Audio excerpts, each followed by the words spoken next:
Good afternoon. हम लोगों ने लास्ट टाइम में डिस्टेंस टाइम ग्राफ के बारे में देखा था। सो आज जो नेक्स्ट टॉपिक है वो है वेलोसिटी टाइम ग्राफ। तो सबसे इम्पोर्टेंट पॉइंट नोट करने का कि वेलोसिटी टाइम ग्राफ का जो एरिया है वो आपको डिस्टेंस देता है।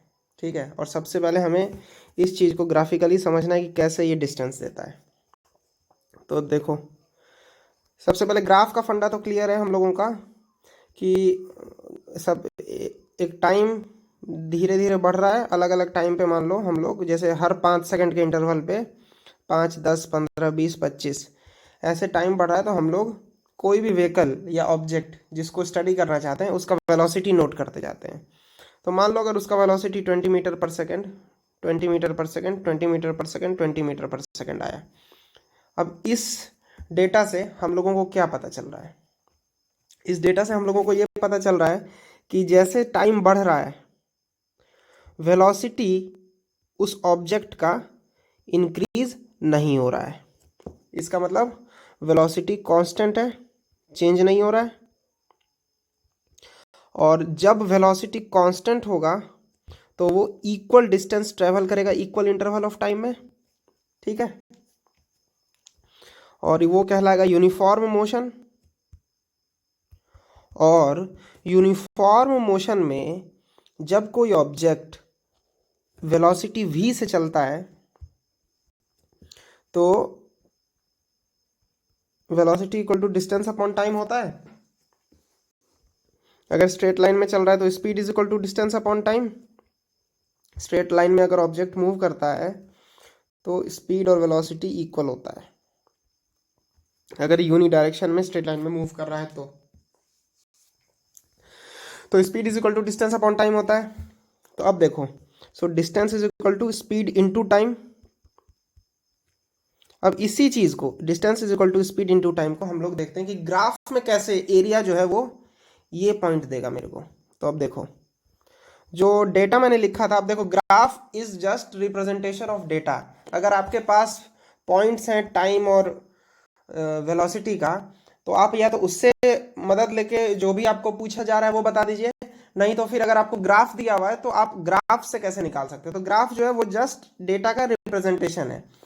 तो अब देखो, 5 second, 10, 15, 20, 25, in 5 interval of time पे मैंने वेलोसिटी नोट किया था। ठीक है, अब वेलोसिटी हमने क्या नोट किया था उस समय में? वेलोसिटी नोट किया था 40 मीटर पर सेकेंड का, या मान लो 20 मीटर पर सेकेंड का नोट किया था, तो या 40 मीटर। तो अब ये वेलोसिटी जो है जब नोट कर रहा था तो वो चेंज नहीं किया, मतलब कि जितना भी टाइम रहा उस पर 40 ही रहा वेलोसिटी, तो चेंज नहीं हुआ। तो मतलब 5 सेकेंड में 40 का ये पॉइंट, अगले 10 सेकेंड में 40 का ये पॉइंट, 20 सेकेंड में, 15 सेकेंड में ये, 20-25 में ये 2 पॉइंट। तो ये पॉइंट को मिला देते हैं तो ऐसा बन जाता है ग्राफ। अब ये ग्राफ किस डेटा का था? वेलोसिटी और टाइम कर्व का। ठीक है, अब देखो, अगर मान लो कि हमको ये पता करना है कि 5वें सेकेंड से 5, 10, 15, 15वें सेकेंड तक, यानी इस टाइम इंटरवल में कोई भी ऑब्जेक्ट जिसका ये ग्राफ रिप्रेजेंट कर रहा है वो कितना चला। तो 5 से 15 सेकेंड का में कितना टाइम इंटरवल है? 10 सेकेंड। और इस 10 सेकेंड में गाड़ी की स्पीड या ऑब्जेक्ट की स्पीड क्या थी? 40 मीटर पर सेकेंड। तो अब देखो, speed is equal to distance upon time, multiply करो distance is equal to speed into time से। ठीक है, तो स्पीड इंटू टाइम से मल्टीप्लाई कर दिया, आ गया डिस्टेंस। टाइम क्या था? 10 सेकेंड, और स्पीड क्या था? 40 मीटर पर सेकेंड। तो 400 मीटर आ गया। अब देखो, ये आया हम लोगों ने डेटा से सॉल्व किया। अब ग्राफ से कैसे सॉल्व करें? तो ग्राफ से 5 से 15 में एरिया जो है, ये ग्राफ जो है जितना एरिया इसके अंदर रहेगा वो डिस्टेंस ट्रेवल देगा। अब कैसे देगा? तो देखो, ये रेक्टेंगुलर ऑब्जेक्ट बना, रेक्टेंगुलर फिगर बना, लेंथ इनटू ब्रेड्थ। अब ये जो डिस्टेंस है ये क्या है? ये टाइम इंटरवल का डिस्टेंस है, और ये जो लेंथ है ये क्या है? ये वेलोसिटी बता रहा है। 40 0। तो ये जो लेंथ है ये आया 40, ये जो डिस्टेंस है ब्रेड्थ ये आया 10। तो क्या हुआ, ये 40 इंटू 10 हुआ। यहाँ पे क्या किए थे, 40 इंटू 10 किए थे। तो ग्राफिकली भी वही चीज़ आ जाती है जो डेटा के मदद से फॉर्मूला के साथ हम लोगों ने सीखा। ठीक है, तो वेलोसिटी टाइम कर्व का एरिया जो है वो डिस्प्लेसमेंट बताता है। डिस्प्लेसमेंट डिस्टेंस सेम हो जाएगा अगर स्ट्रेट लाइन में है तो। सो अब इसके बाद से जैसे अभी जो हम लोगों ने ग्राफ सीखा, उस ग्राफ में टाइम के साथ साथ वेलोसिटी नहीं चेंज हो रहा था। तो जब वेलोसिटी नहीं चेंज हो रहा था तो वो यूनिफॉर्म मोशन कर रहा था, क्योंकि इक्वल इंटरवल में इक्वल डिस्टेंस चलेगा। तो अब देखो, जैसे 10 सेकंड बीता, स्पीड अगर चेंज नहीं की तुमने तो तुम उसी इक्वल डिस्टेंस को हमेशा कवर करोगे, अगर उतना ही इंटरवल ऑफ टाइम पे हम लोगों ने नापने लगे तो। सो नाउ लेट अस सी कि अगर वेलोसिटी बढ़ या घट रहा है तो वेलोसिटी टाइम कर्व कैसा होगा। ये वाला कर्व जो था, ये कर्व कांस्टेंट वेलोसिटी का था, जो कि पैरेलल टू एक्स एक्सेस होता है। ये देखो, vertical Y axis, horizontal X axis, ऊपर की तरफ प्लस, नीचे की तरफ वाई का माइनस होता है, एक्स प्लस यहाँ पे होता है और एक्स का माइनस यहाँ पे होता है। ये बेसिक चीज़ है, ये सबको आता है। तो इसको एक्स वाई एक्सेस बोला जाता है, इसको एक्स एक्सेस। और अभी हम बता रहे थे कि जब भी वेलोसिटी कांस्टेंट है तो जो ग्राफ होता है वो पैरेलल टू एक्स एक्सेस होता है। ठीक है, अब देखो, जब वेलोसिटी बढ़ रही है,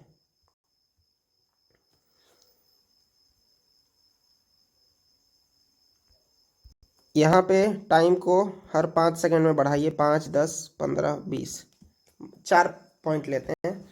और वेलोसिटी जो है वो 2 मीटर पर सेकंड से गाड़ी स्टार्ट हुई, 0 से स्टार्ट हुई, अब 2 मीटर पे है 5वें सेकंड में, फिर 4, फिर 6, फिर 8। तो देखो 2, 4, 6, 8 ऐसे यहाँ पे मार्किंग होगा ग्राफ में, और यहाँ पे मार्किंग होगा 5, 10, 15, 20।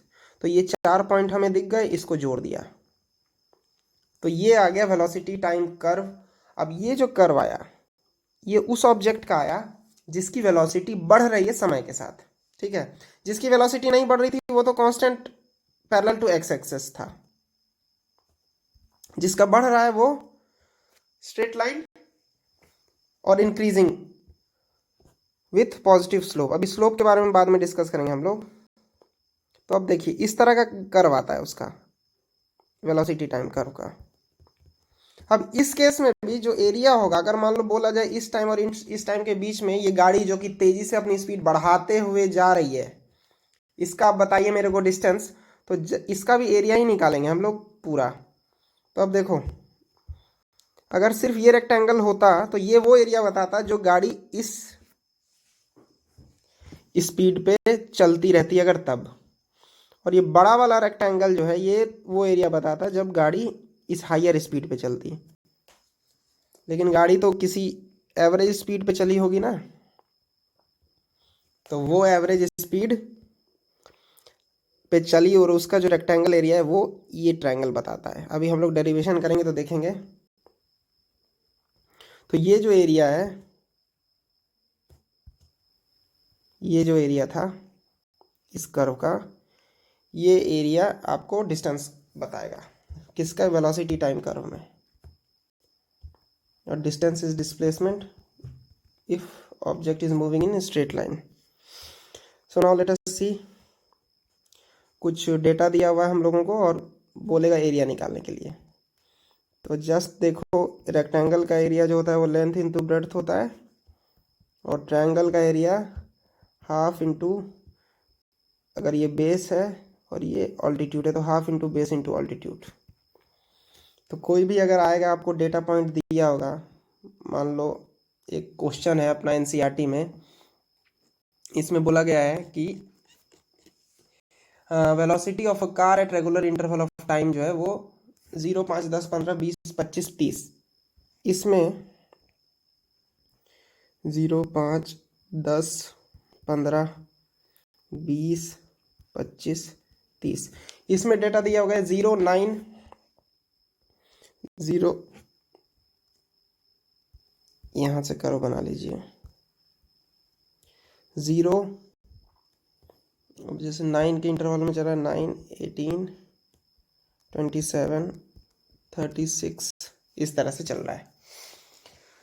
तो अब इस केस में क्या है, इन कांस्टेंट रेट से बढ़ रहा है ना 9 के उसमें, तो इसको बोलेंगे, अब ये देखो वेलोसिटी तो बढ़ रही है, वेलोसिटी जब बढ़ रही है टाइम के साथ साथ तो ऑब्वियसली है कि जो ऑब्जेक्ट है वो इक्वल डिस्टेंस नहीं कवर करेगा, क्योंकि अगर इस 5 सेकंड में उसकी वेलोसिटी 9 मीटर पर सेकंड थी तो अगले 5 सेकंड के बाद उसकी वेलोसिटी 18 मीटर पर सेकंड हो गई, तो अब इस टाइम पे वो ज़्यादा तेज चल रहा है एज कम्पेयर टू ये टाइम, तो डिस्टेंस तो यहाँ से वो ज़्यादा कवर करेगा ना अगर इस टाइम पे नापेंगे तो अगले 5 सेकंड के लिए एज कम्पेयर टू इस टाइम से नाप रहे हैं अगले 5 सेकंड के लिए। तो हम लोग क्या देख रहे हैं कि अगर यूनिफॉर्म रेट पे वेलोसिटी इंक्रीज कर रही है तो जो बॉडी है वो नॉन यूनिफॉर्म मोशन एग्जिबिट करेगी, और इस नॉन यूनिफॉर्म मोशन को हम लोगों ने देखा था, अगर कांस्टेंट रेट पे वेलोसिटी का इंक्रीज या डिक्रीज हो रहा है तो उसको एक्सेलरेटेड मोशन बोलते हैं, और अगर स्पीड बढ़ती है तो एक्सेलरेशन और स्पीड घटती है तो डिसेलरेशन या नेगेटिव एक्सेलरेशन। तो अब देखो जिस तरह से हम लोगों ने डिस्टेंस टाइम कर्व, अब देखो डिस्टेंस टाइम कर्व की बात कर रहा हूं, डिस्टेंस टाइम कर्व में 2 पॉइंट लेके और 2 ये T2 माइनस T1 और L1 L2 तो L2 माइनस L1। तो अब देखो ये चीज जो मेरे को बता रहा था कि T2 पॉइंट पे L2 चला, T1 पॉइंट पे L1 चला, तो T1 से T2 के इंटरवल में कितना टाइम गैप है, T2 माइनस T1 मान लो 15 और 10 के बीच में कितना गैप है, 5 सेकंड, 15 माइनस 10, और उस बीच में ये डिस्टेंस जो चल रहा है वो 10 मीटर से 20 मीटर मान लो चला गया, तो 10 मीटर से 20 मीटर जाने में कितना चला वो 20 minus 10, 20 minus 10, L2 minus L1। तो अब ये डिस्टेंस ट्रेवल्ड हुआ और ये टाइम हुआ, और स्पीड या velocity is equal to distance upon या डिस्प्लेसमेंट अपॉन टाइम था, ठीक है। तो ये स्ट्रेट लाइन मोशन अगर है तो डिस्टेंस कितना कवर किया 10, टाइम कितना लगा 5, तो 2 मीटर पर सेकंड आया। तो अब देखो ये क्या चीज है, मेरे को डिस्टेंस और टाइम कर्व से मुझे मिलता है वेलोसिटी। कब मिलता है वेलोसिटी, जब ये 2 पॉइंट दिया हुआ है, तो इस 2 पॉइंट के corresponding T1 T2 L1 L2 अगर मेरे को पता है तो इस 2 पॉइंट के अकॉर्डिंग हम लेंथ निकाल देंगे कि कितना चला और कितने टाइम में चला, और L2 minus L1 upon T2 minus T1 जो है वो मुझे वेलोसिटी दे देगा। अब सिमिलरली वेलोसिटी टाइम कर्व की अब बात कर रहा हूं मैं, वेलोसिटी टाइम कर्व की। अब वेलोसिटी टाइम कर्व में मान लो एक केस तो सबसे पहले हम लोग देखें ये वाला केस, इस केस में क्या था वेलोसिटी कांस्टेंट थी, तो जब कांस्टेंट वेलोसिटी होगी तो ना वेलोसिटी इंक्रीज हो रही है ना वेलोसिटी डिक्रीज हो रही है, तो एक्सेलरेशन क्या होगा इस केस में 0, ठीक है, क्योंकि एक्सेलरेशन क्या है rate of change of velocity, velocity किस रेट से चेंज करती है, तो यहां तो वेलोसिटी चेंज ही नहीं करती है तो इसलिए एक्सेलरेशन 0 हो गया। लेकिन नाउ अब इस केस को देखो, इस केस में क्या बोल रहा है कि अब मान लो ये 2 पॉइंट का मेरे को कोऑर्डिनेट पता है, कोऑर्डिनेट का मतलब होता है कि y और x की वैल्यू पता है, तो y और x की वैल्यू अगर मुझको पता है तो मुझे यहां पे पता है कि ये v2 t2 v1 t1 ऐसे डिनोट करते हैं पॉइंट्स को ग्राफ में। तो ये v2 जो है वेलोसिटी और v1 जो है, तो चेंज कितना आया वेलोसिटी में v2 माइनस v1, और कितने इंटरवल में चेंज आया T2 माइनस T1 में, और rate of change of velocity तो यही होता है ना v2 minus v1 upon T2 minus T1, और यही एक्सेलरेशन है, ठीक है।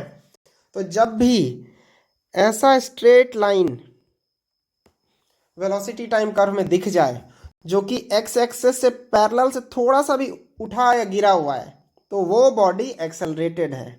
और एक्सेलरेटेड है और उसका एक्सेलरेशन क्या होगा, तो तुमको कोई पूछेगा एक्सेलरेशन क्या है, तो तुम बोलो भाई हमको 2 पॉइंट बता दो, उस 2 पॉइंट से मैं ये पता लगा लूंगा कि कितना वेलोसिटी में चेंज आया और कितने समय में वो वेलोसिटी चेंज हुई। और सिंपल स्टफ यहाँ पे देखो, अगर ये कर्व दिया हुआ है तुमको और बोला गया है ये वेलोसिटी टाइम कर्व, इसका क्या मतलब है, तुम सीधा बोलो कि ये वेलोसिटी जो है इंक्रीज कर रही है विथ रिस्पेक्ट टू टाइम।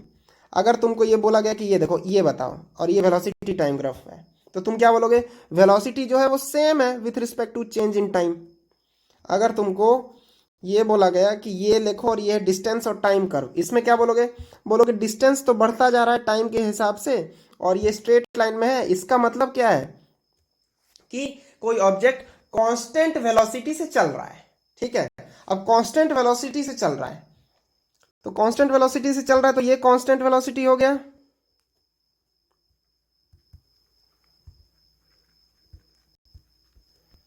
और उसी सेम ऑब्जेक्ट का ये वाला भी ग्राफ जो है वो उसको सिग्निफाई कर सकता है, उसका वेलोसिटी टाइम ग्राफ, कि वो कांस्टेंट वेलोसिटी ये रहा, इसी वेलोसिटी से चल रहा है। तो एक ऑब्जेक्ट को, सेम ऑब्जेक्ट को ये और ये ग्राफ शो कर रहा है।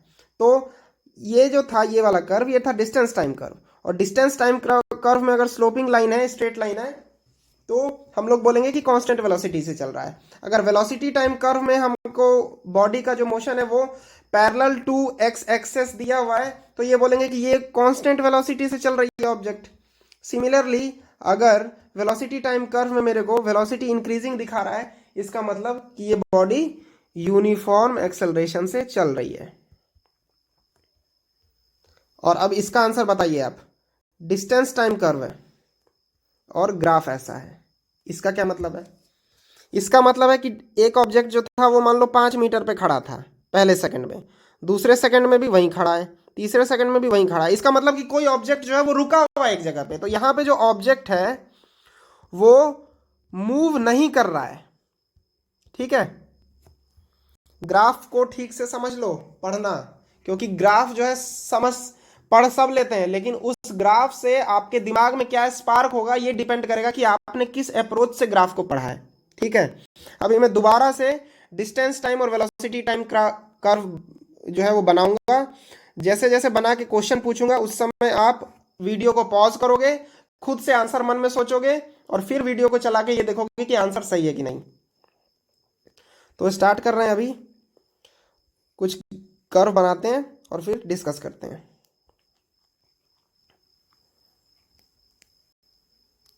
अब देखो ये है वेलोसिटी टाइम कर्व। ठीक है, अब वेलोसिटी टाइम कर्व में मेरे पास ये और ऐसे पॉइंट मिला हुआ है। ठीक है, तुमको बोला जाए कि अब बताइए कि ये अगर किसी ऑब्जेक्ट का वेलोसिटी टाइम कर्व है तो इससे आप उस ऑब्जेक्ट के बारे में क्या क्या बता सकते हो। ठीक है, तो अब देखो वेलोसिटी टाइम कर्व जो है इसमें straight line parallel to X axis भी है और स्लोपिंग लाइन भी है, तो इसलिए बॉडी का जो कैरेक्टरिस्टिक होगा मोशन का वो अलग होगा।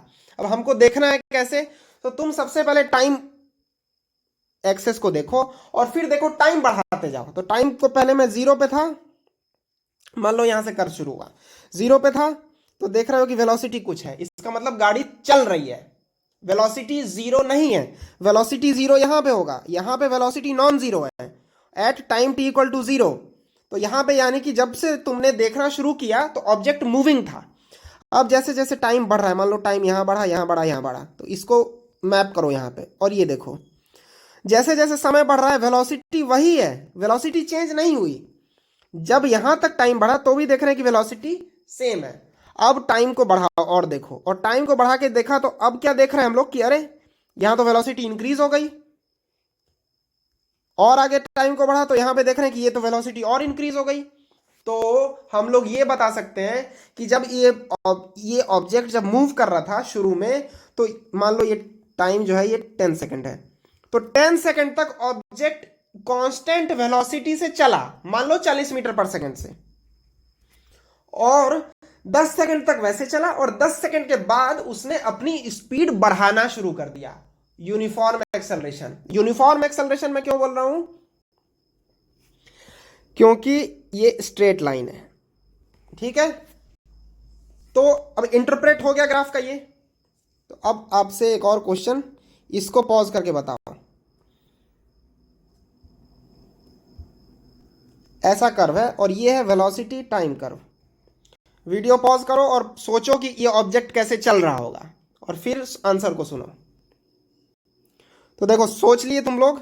तो अब इसको मैं देखो, ग्राफ को समझने के लिए टाइम एक्सेस पे आ जाइए। टाइम एक्सेस पे 0 पे आ जाओ। अब 0 सेकंड पे वेलोसिटी क्या था? वेलोसिटी 0 था। जैसे जैसे टाइम बढ़ रहा है, यहां पे टाइम आ गया तो वेलोसिटी कुछ हुआ। जब यहां पे टाइम आ गया तो इसके करस्पॉन्डिंग यहां पे वेलोसिटी कुछ हुआ। जब यहां पे टाइम था तो हुआ। तो हो क्या रहा है? यहां पे बढ़ रहा है वेलोसिटी। तो शुरू में जब देखना शुरू किया तो ऑब्जेक्ट रुका हुआ था और जैसे जैसे समय बढ़ता गया ऑब्जेक्ट अपनी स्पीड को या वेलोसिटी को बढ़ाता गया। और बढ़ाता गया कहां तक? इस समय तक। मान लो ये टाइम है t1, तो 0 to t1 ऑब्जेक्ट अपनी स्पीड को बढ़ा रहा था। t1 से t2 ऑब्जेक्ट अपनी स्पीड को कांस्टेंट रखा और वो स्पीड है ये।